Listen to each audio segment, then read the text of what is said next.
Hi everyone, it's Michelle here from New Body and Soul Women's Health and Fitness, empowering women through fitness and nutrition to take charge of their life. I wanted to talk a little bit today about gut health and why it is my first protocol when I meet a client. So a lot of people will get confused because they'll kind of think, but I came to lose weight, or I came to get ready for my wedding and to look toned and lean. It doesn't matter, guys, what your goals are. If we do not have a good foundation, we would not build a house. And that's essentially what we're doing. Our gut health is the foundation to a stronger, healthier body. It doesn't matter what it is. We got to think, we're digesting that food. If our gut isn't functioning properly, then those nutrients aren't going to be broken down properly and they're not going to be sent to where we need it. So essentially, sorting out our gut actually causes a bigger impact on how we can improve our goals. So some of the tips that I wanted to share with you guys today, and I wanted to make them practical tips that people can introduce, no fuss, and they can just be an easy ongoing journey onto bigger and better things to support our gut from there. So number one, prebiotic foods. Now I know we've heard a lot about probiotic foods, but maybe some of you guys haven't heard about prebiotic foods. So if we kind of think that prebiotic foods are basically the fertilizer in our field, so that when we put the seeds in, which are our probiotics, it's going to grow and it's going to grow well, it's going to grow healthy. So prebiotics are basically setting up the environment. They're creating a really, really good environment that those probiotics can thrive. So some foods that contain prebiotics that I put a lot into any meal, to be honest, that I cook with is garlic and onions. And asparagus is another really good prebiotic food. Artichokes are another favorite of mine as well.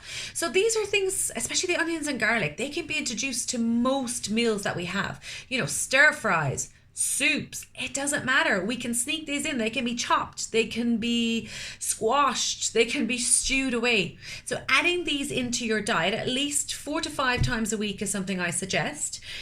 If you know you're not sure if they're working with your body, sometimes people can have a little bit of reaction to a lot of garlic at the start.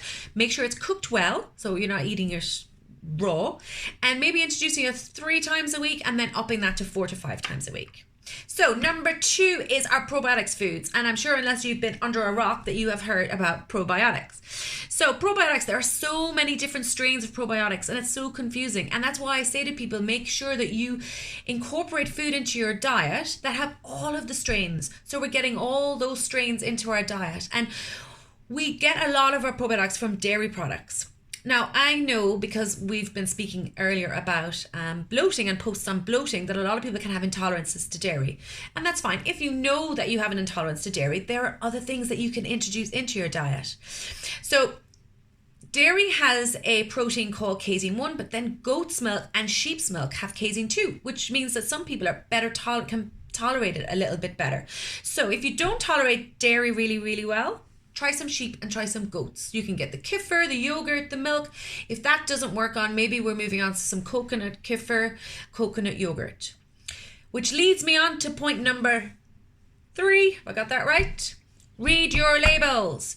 The reason I'm telling you this, guys, is the front of your package is basically designed to sell to you. Buy me, buy me, buy me. It will shout at you. It will shout gluten-free, wheat-free, sugar-free, enticing you to buy the product. We need to flip it around. We need to look at what is on the back of that product. Is there cane sugar added to it? Is there all these preservatives and additives that you're like, why is that even in my food? Why is this even in dairy? We don't need it. So start reading your food labels at the back, making sure that you're actually getting what you think you're getting.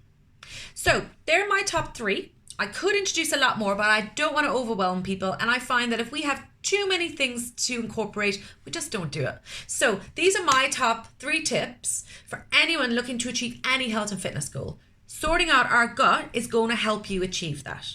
If you guys have any comments or any questions, please pop them in the comment box below. And I hope you guys have a great, healthy gut week. Bye.